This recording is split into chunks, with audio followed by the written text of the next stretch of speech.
base no relatório, por ter uma grande diversidade de comunidades religiosas, a Índia enfrenta conflitos diários devido à intolerância, apesar da lei requerer que todas sejam tratadas de mesma forma. Após o recenseamento, em 2010 e 2011, percebeu-se que o número de hindus diminuiu consideravelmente. Em contrapartida, o número de católicos permaneceu igual. Então, a direita conservadora hindu, por se sentir ameaçada, tomou esse fato como premissa para recorrentes ataques contra estes grupos.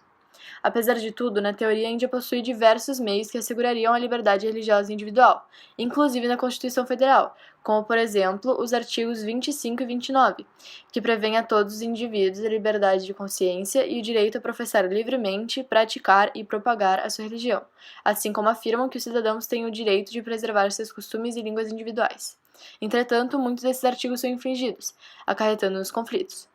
A conversão também está no centro dos discursos políticos, uma vez que os partidos PJB e o seu antecessor sempre pedem por uma lei anticonversão, para preservar a religião hindu, alegando que a nação indiana é na sua essência hindu e, portanto, deve permanecer hindu. O principal motivo é o sentimento de ameaça pelo crescimento das minorias religiosas, como muçulmanos e cristãos. Em dezembro de 2014, o ministro dos Assuntos Parlamentares causou alvoroço ao apelar que se criasse legislação anticonversão a nível federal.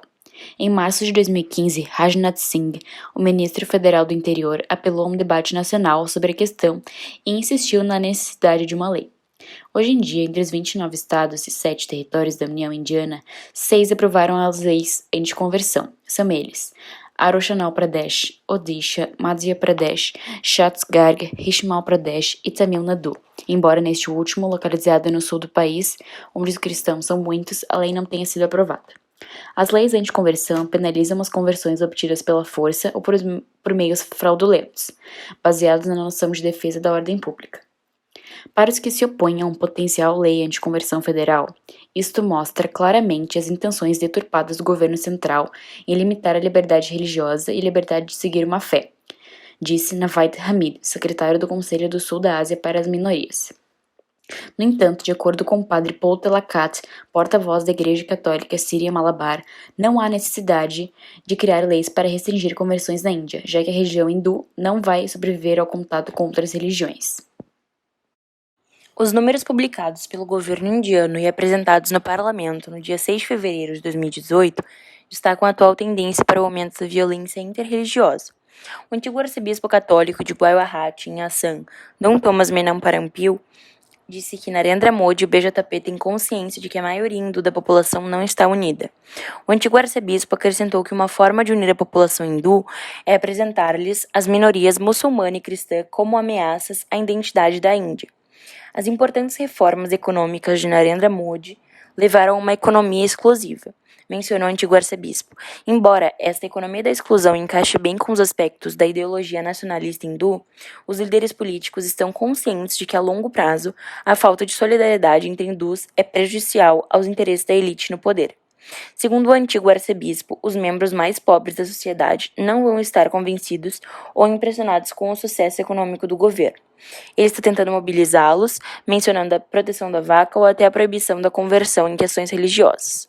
Os cristãos devem ter o cuidado de não aparecer como um grupo contencioso, devendo garantir a unidade da sociedade como um todo. Como podemos observar pelo gráfico, a Índia é um país com uma população muito diversificada religiosamente falando. Mesmo que a população seja em sua maioria hindu, a presença de muçulmanos e cristãos também é muito forte, além de outras crenças menos populares entre a população. São recorrentes os relatos de incidentes religiosos em período de eleições. Em um estado do país foram registrados 96 incidentes contra cristãos quando o BJP subiu ao poder. Em outros estados, o número de incidentes subiu 60% em comparação a 2016. Em 2018, durante a campanha para as eleições no estado de Karnataka, começou a circular na população uma carta do arcebispo de Bangalore. Essa carta divulgava que a Igreja Católica estava conspirando para separar os Lingayats, que são uma comunidade hindu muito influente, e essa separação seria com o fim de realizar conversões na comunidade Lingayat. Posteriormente, foi divulgado que a carta era um documento falso. A Comissão Americana da Liberdade Religiosa Internacional calculou que em 2018 a liberdade religiosa na Índia é uma tendência em decréscimo. Além da violência contra os cristãos, também foram observados ataques contra o hinduísmo, relacionados com o abate de gado, que é um animal sagrado para os hindus. Em consequência disso, a proteção das vacas vinha aumentando no país. No estado de Rajasthan, foi criado o Ministério da Vaca. e no estado de Gujarat, a pena para o abate ilegal de vacas passou a ser prisão perpétua. O consumo de carne de vaca tem se tornado motivo de violência recorrente entre extremistas hindus e membros de minorias. Para algumas crenças, como o islamismo e o cristianismo, é aceitável comer carne de vaca, e essa, por ser uma fonte de proteína barata, é muito consumida por eles, o que os deixa vulneráveis para serem atacados por milícias pró-hindus.